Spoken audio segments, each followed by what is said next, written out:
Hi, I'm Eve Fairbanks, and I wrote The Inheritors. At its heart, this book is about what happens to people, what happens inside of them, and what happens to a place when the group of people that really held a lot of power in society for centuries starts to fundamentally lose that power.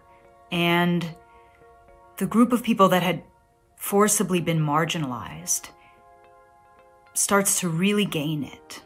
You had a situation in South Africa where the story, not the reality, but the story was, for centuries, before 1994, that white people who lived here had effectively created the country.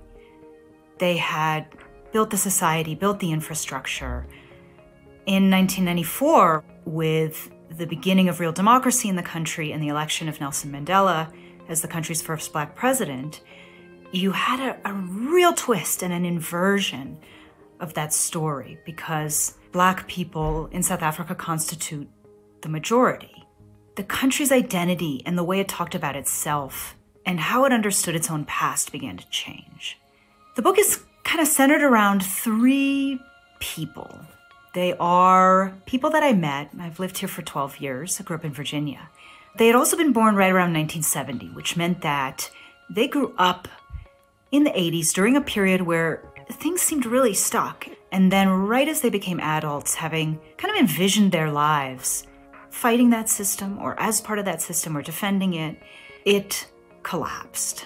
And they were kind of reborn into adulthood as people in this absolutely new scenario.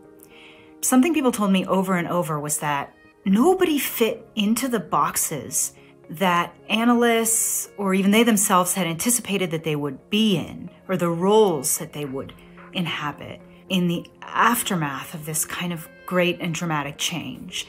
And that was because, in part, people have competing parts of themselves. So in many white South Africans here, many though not all of which would identify themselves as maybe conservative people, there's also a part of them that's often unspoken, but that wants to acknowledge guilt and to acknowledge debt.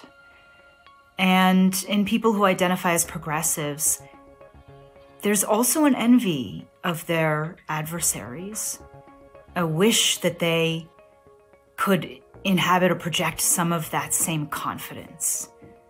There's such a multitude of interpretations of reality here, of the past and of the present. Differences of interpretation, different voices, different memories, different standpoints intrude on each other. So many people are seeing a different present, even though they share the same country.